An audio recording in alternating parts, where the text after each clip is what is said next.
Nobody's ever heard of it. It's all coming out. It's weaponization, and it's a very dangerous thing. We've never had that in this country.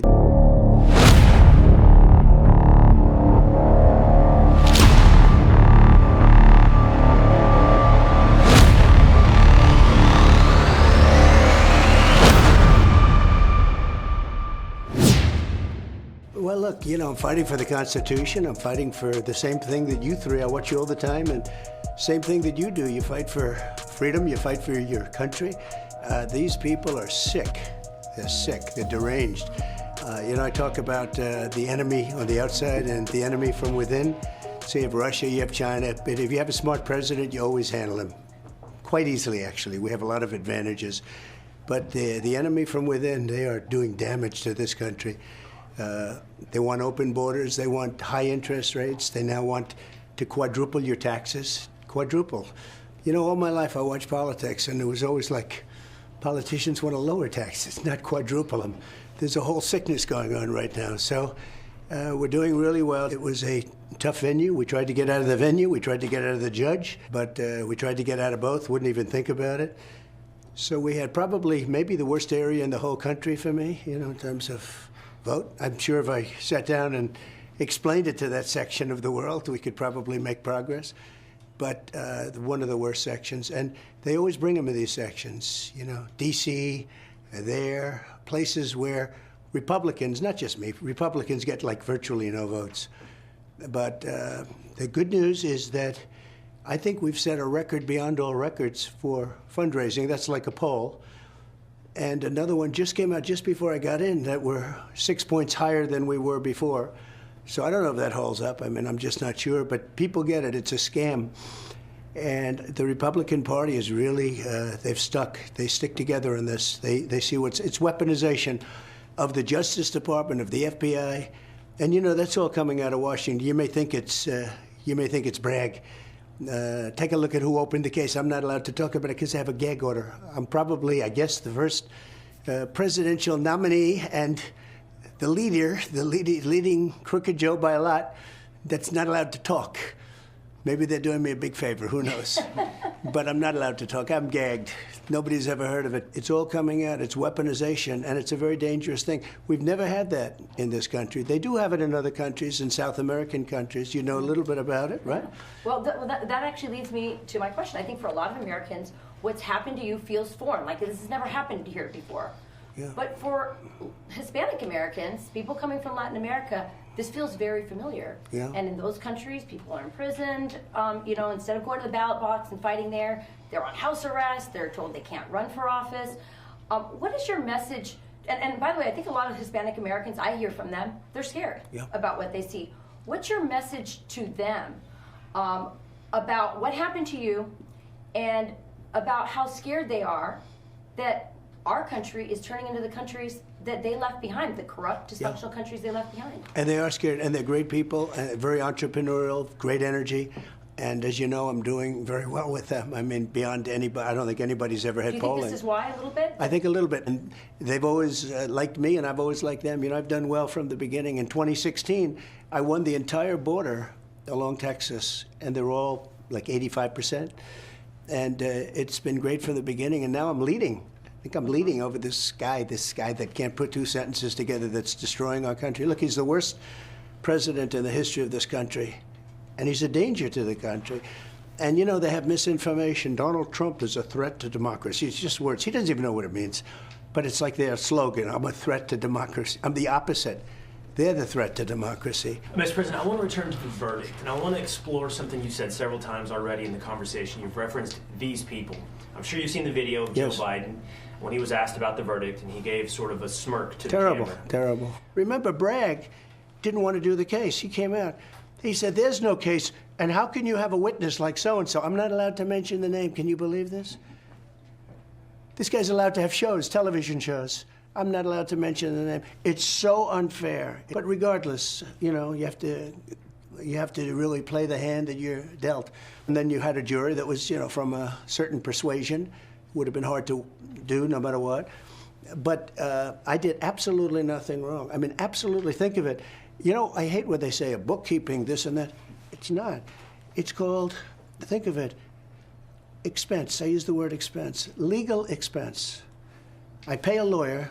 He wasn't a fixer. He was a lawyer at the time. I pay a lawyer, and he's a lawyer. It's called legal expense. A bookkeeper, without ever speaking to me because she did the right thing, who's been with me for years, marks it down as legal expense. In other words, I paid a legal expense. It's marked down as a legal expense. And they say that's a fraud. What am I going to call it? Did you ever see a ledger? Do you ever study accounting? The line's like about an inch long and 1/8 of an inch wide. You can't write the story. But there is no story. If you pay a legal expense and you write it down as a legal expense, and then they indict you and they go to a grand jury, and they don't use Bob Casella's testimony. You know, they use almost none of it. They didn't want him before the grand jury because he's very persuasive. This judge didn't want him to talk. They shouldn't have allowed certain people to testify. It was totally wrong that they did that. So everyone tells me this is the easiest case they've ever seen to overturn, but they don't care because they want to last till after the election. Now, the only problem they have is that so far my poll numbers have gone up. You explain this to me because I don't. Pete maybe can explain it. Maybe Will. I don't know. Maybe Will can. They're smart in Texas, right? But the poll numbers have gone up substantially. I don't know if that's going to remain that way. You changed your tone at some point during the trial. I would say maybe a bit more hopeful in the beginning, and then towards the end you said something to the effect of even Mother Teresa couldn't be acquitted in this venue. Was there a moment in the trial that you felt like it turned or you saw that it was headed in a certain direction? Well, when you object to something, your lawyers object, good lawyers, professional lawyers, good records, nice people. You know, I've had a lot of lawyers that weren't nice, and sometimes you're better off that way. These are really fine people. They'd object. Not accepted, not accepted, not accepted. When the government, meaning the DA, Bragg, when he said something, all right, good, that's fine. Go on, more. But the main thing is this, that this was turned down by the Southern District. This is over years. This could have been brought 7 years ago. You know, they tried to rush it because they wanted it before the election. But this could have been brought 7 years ago, but they didn't have any intention. A case like this has never been brought before. And there's never been a case where a state has gone after a federal election. In other words, that's for a federal. That's for like the Southern District to go. Southern District turned it down. We got clearance from the FEC, Federal Election Commission, clearance. They're suing, saying we violated a thing, but they gave us clearance. But the charge was written, I mean, it was like a weird charge. You'd have a little of this, a little of that, do a little of this, throw a little, mix it up. You set the arraignment date for 4 days before the RNC. Yeah, well, that's part of the game. It is.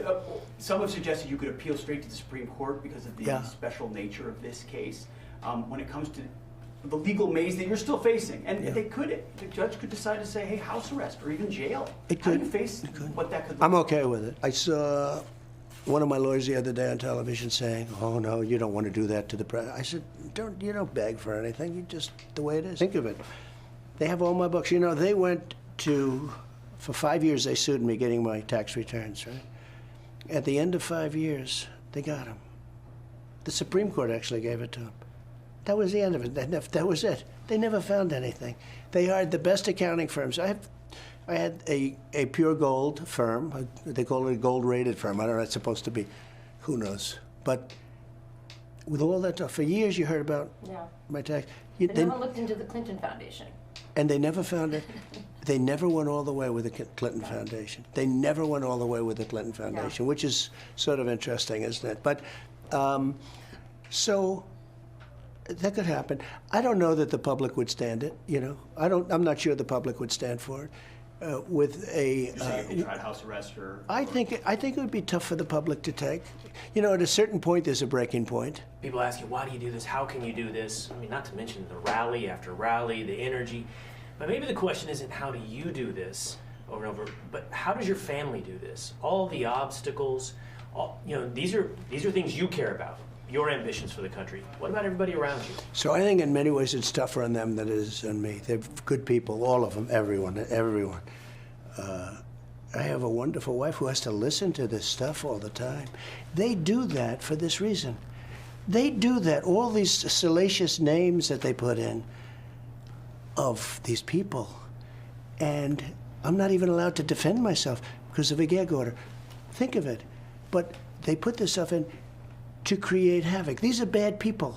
I know everything they're doing. I know every move they make. I get it. But a lot of people don't. But it's tougher. I think it's probably, in many ways, it's tougher on my family than it is in me. You know, How's Melania doing with that? she's fine, but I think it's very hard for her. I mean, she's fine. But it's, you know, she has to read all this crap. What about Barron? People started to focus on Barron recently.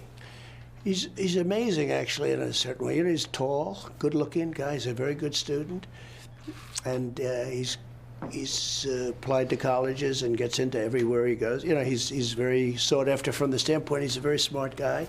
He's a very tall guy, but he's a great kid. He's cool. He's pretty cool, I'll tell you. You know, it's very interesting. The colleges, you know, 6 months ago, you look at a college and you sort of want a certain college, and then you see all of these colleges are rioting. Mm-hmm. Yeah. Yeah. And maybe you want to go to a different kind of a college, because there's plenty of colleges that we also like that are different, and they don't riot.